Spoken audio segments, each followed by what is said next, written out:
열왕기 상하의 말씀을 나누는 중에 주로 우리가 살펴본 인물들은 왕이거나 선지자 그런 사람들을 살펴보았었습니다. 그런데 오늘 말씀은 지극히 평범한 한 가정에 일어난 사건을 보고하고 있습니다. 그런 면에서 참 감동이 되고 또 은혜가 되는 말씀인데요. 열왕기 상하의 말씀을 한번 머릿속에 한번 이렇게 생각을 해보시죠. 열왕기 상하, 열왕기 상은 이제 솔로몬부터 시작을 하지 않습니까? 우리가 살펴본 지금까지의 말씀은 북이스라엘 남유다의 큰 일들, 덩치가 좀 큰 일, 뭐라 그럴까요? 주제가 좀 큰 것들에 대해서 살펴봤습니다. 남과 북이 나뉜다든지, 국가적인 위기라든지, 전쟁이나 전투, 우상을 섬기는 거나, 백성들이 하나님 앞에 믿음으로 서는, 하나님은 나의 하나님이라고 이렇게 인정하는 일, 가뭄이라든지, 좀 뭐라 그럴까요? 다뤄진 그 사건들 하나하나가 좀 규모가 좀 큰 그런 일들을 주로 우리가 살펴봤고 기록이 되어 있습니다. 그래서 열왕기 상하를 보면 그 왕이나 그 왕조가 다윗의 길로 행했느냐 여로보암의 길로 행했느냐, 즉 하나님을 하나님으로 온전히 믿고 따랐느냐 그러지 않았느냐로 평가를 했습니다.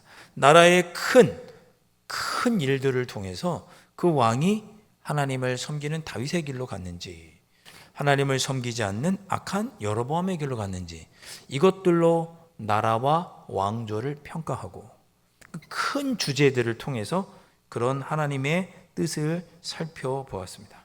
그런데 오늘 말씀에는 왕도 등장하지 않고 선지자도 등장하지 않고 아주 평범한 한 가정이 등장하는 거죠. 국가적인 위기도 아니잖아요. 지금 이 여인은 가뭄이 있는 것도 아니에요. 전쟁 중인 것도 아니죠. 네, 평범한 일상의 역사하신 하나님의 모습을 우리가 볼 수가 있는 장면이 오늘 읽었던 말씀이다.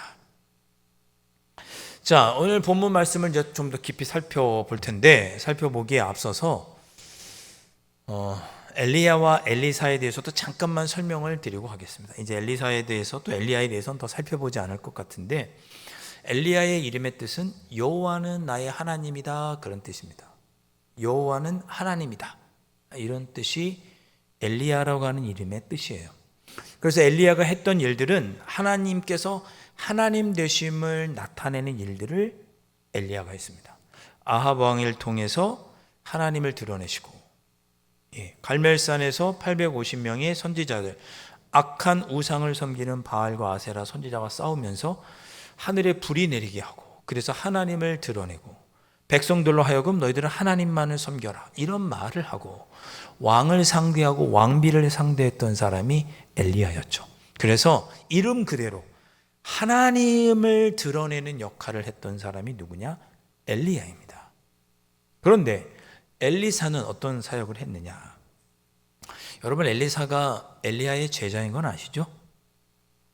엘리야가 직접 엘리사를 선택을 하죠. 하나님께서 엘리야에게 엘리야야 저기 가서 엘리사를 너의 후계자로 삼아라. 하나님께서 직접 말씀하셔서 하나님께서 엘리사에게 가서 엘리야가 엘리사에게 가서 자기 겉옷을 이렇게 다 입히고 자기 제자로 삼죠. 후계자가 됩니다. 이 엘리사의 이름의 뜻은 뭐예요? 하나님은 구원이시다. 이것이 엘리사의 이름의 뜻이에요.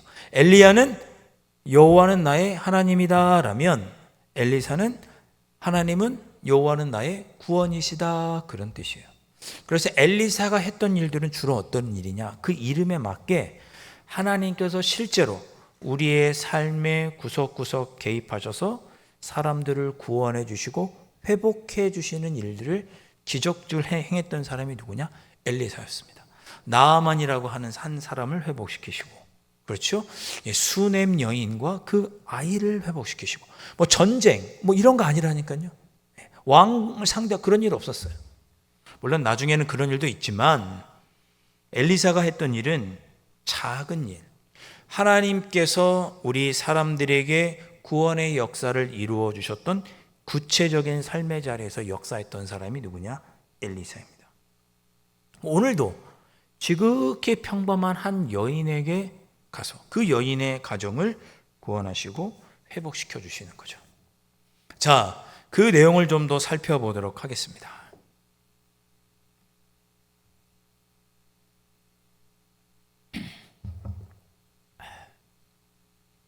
물을 마시는 동안 바늘 하나 떨어지지 않는 소리가 들리는 거 보니 긴장이 됩니다. 네.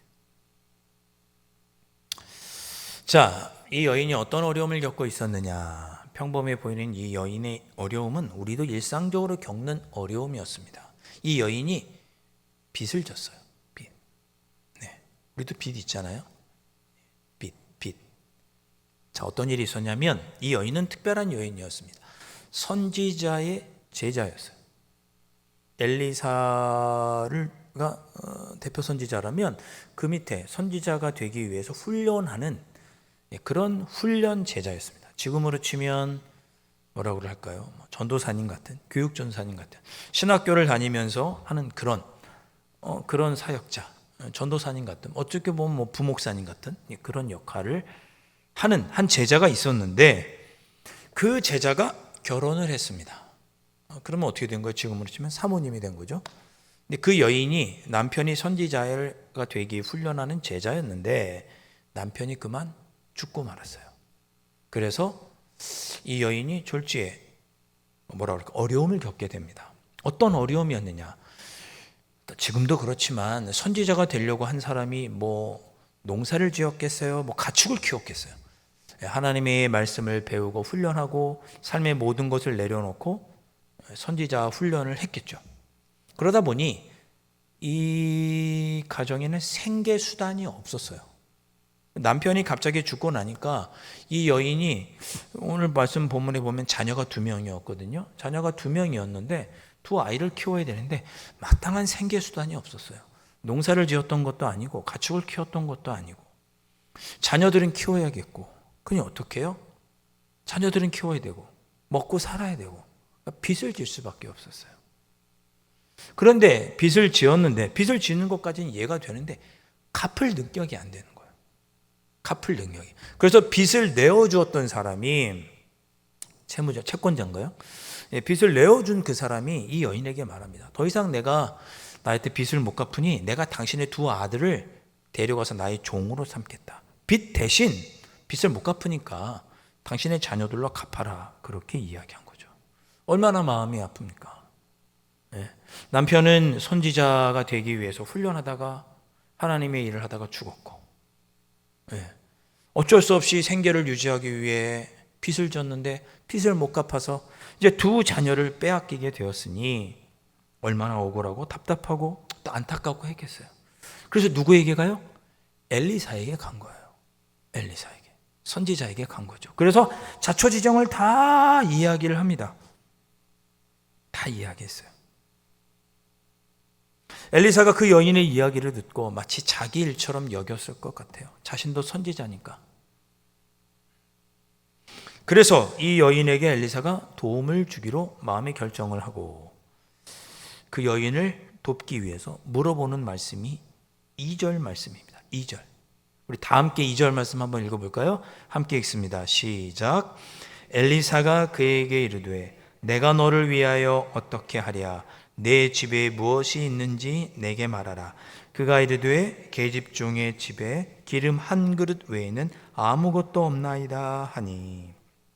자, 엘리사가 그 여인에게 안타까워서 묻습니다. 너 집에 뭐 있니? 내가 너 어떻게 도와줄까? 당신 집에 무엇이 있어? 이렇게 물어본 거예요. 네. 사랑하는 성도 여러분, 엘리사의 이 물음이 우리를 향하신 주님의 음성인 줄로 믿습니다. 내가 너를 위하여 무엇을 해줄까? 내가 너를 위하여 무엇을 해줄까? 네. 하나님께서 지금 내가 너를 위해서 무엇을 해줄까라고 물으면 여러분 뭐라고 대답하시겠어요? 대답하실 뭐 있겠죠? 마음속에. 내가 너를 위하여 어떻게 하랴 물었습니다. 지금 먹을 것으로 곤란을 겪고 있는 너를 위하여 내가 어떻게 하랴?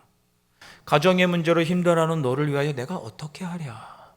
지금 슬픔 중에 있는 너를 위하여 내가 어떻게 하랴? 좀 물어보시는 거예요. 또 구체적으로 물어보셨죠? 내가 너를 위하여 어떻게 하랴? 지금 네가 갖고 있는 것 무엇이 얼마만큼 있느냐? 그 집에 있는 것이 무엇인지 내게 말하라. 아주 구체적으로 물어봅니다. 예. 뭘 어떻게 도와주면 되겠니? 뭘 도와주면 되겠니? 너 지금 얼마만큼 있니? 뭘 갖고 있니? 이제 물어본 거예요. 여인도 솔직하게 대답하죠. 예, 집에 겨우 기름 한 대접이 있습니다. 기름 한 대접밖에 없어요. 라고 대답을 합니다. 당시에는 물론 화폐도 있었겠지만 기름을 이렇게 물물 교환을 하기도 했거든요. 곡식을 사고 팔 때에 기름을 주고 곡식을 사거나 하는 일들이 있었어요.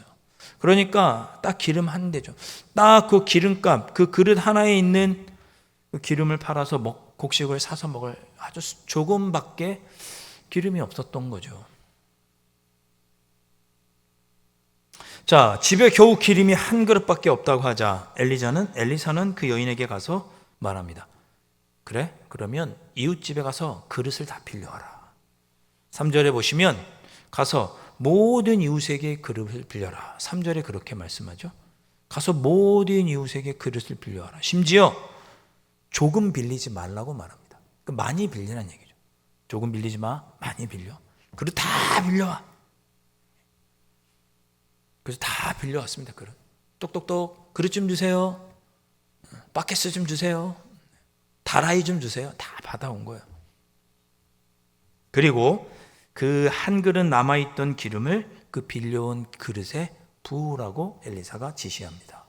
그래서 그 기름을 부었는데 두 아들 시켜서 문을 다 닫고 은밀하게 기름을 부으라고 지시를 합니다. 기름을 이렇게 부은 거죠. 한 대접을 그냥 빌려온 사람 그릇에, 빈 그릇에 부었겠죠. 근데 기름이 부었으면 없어져야 되잖아요. 그렇죠? 안 없어지고 그대로 있네요. 또 다른 데 또 부었어요. 없어져야 되잖아요. 그대로 있네요.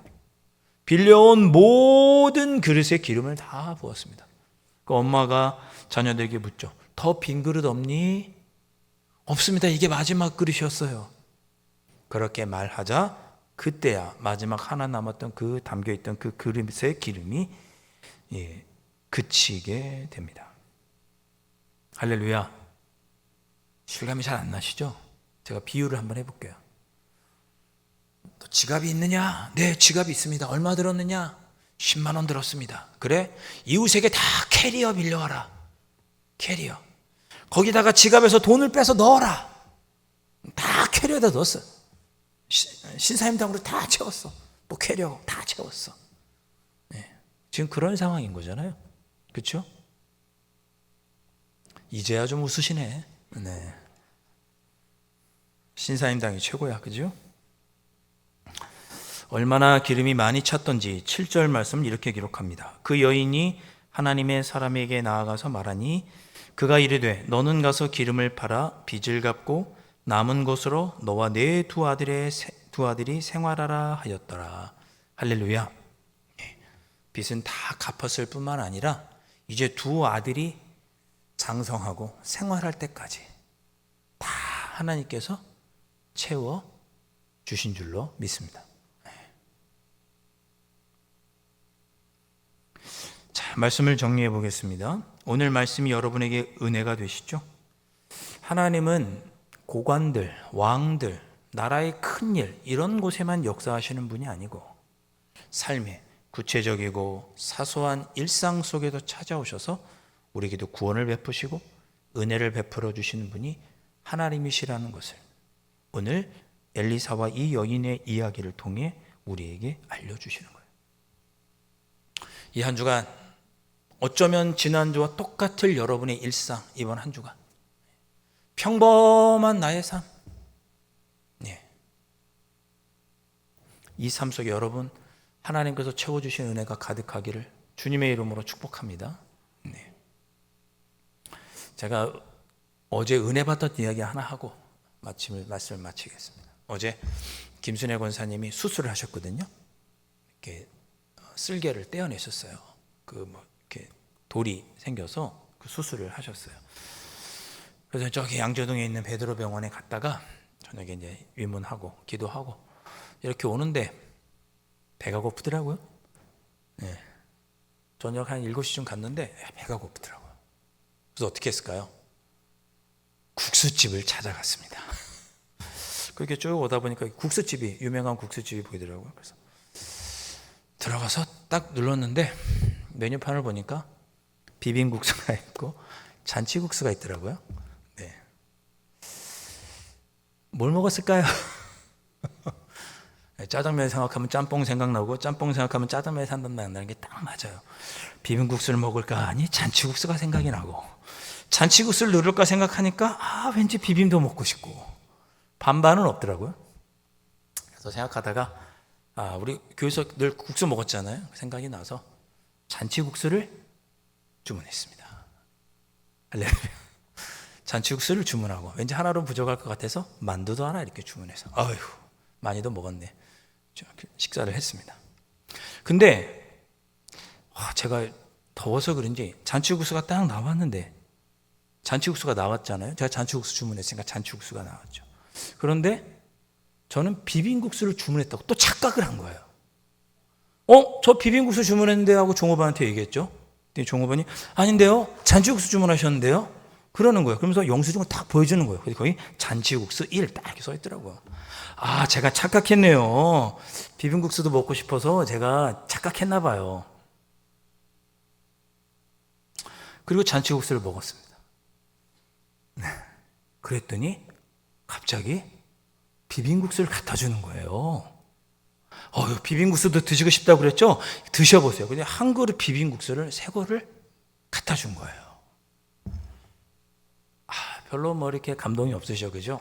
저는 배고픈데 비빔이냐 잔치 사이에서 엄청난 갈등을 하다가 둘 다 먹는 놀라운 은혜를 체험했습니다. 네. 글쎄요, 말씀을 준비하다가 그런 생각이 듭니다. 성경에서 우리는 위대한 신앙의 인물들을 보죠. 다윗, 모세, 아브라함 얼마나 훌륭합니까? 설교 중에 예화로 드는 사람들은 또 얼마나 훌륭해요. 주기철 목사님, 손영원 목사님, 링컨, 기도의 응답을 5만 번이나 받았다고 하는 그런 사람도 있잖아요. 그런 사람에게도 하나님은 역사하시지만 저처럼 평범한 사람에게도 하나님은 역사하셔서 잔치국수도 주시고 비빔국수도 주시고 만두는 포장해 가고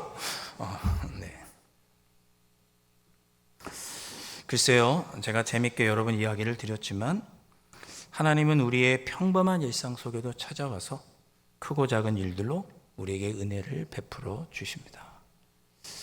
하나님께서는 오늘 엘리사를 통해 우리에게 물으십니다. 내가 너에게 어떻게 해줄까? 물으실 때 하나님이 이러이러한 것들 구체적으로 아뢰시면 우리의 일상 속에 하나님은 또 찾아오셔서 필요한 것들로 가득 채워주시는 줄로 믿습니다. 이 한 주간 그렇게 채워주시는 은혜가 여러분의 삶 속에 가득하시기를 주님의 이름으로 축복합니다.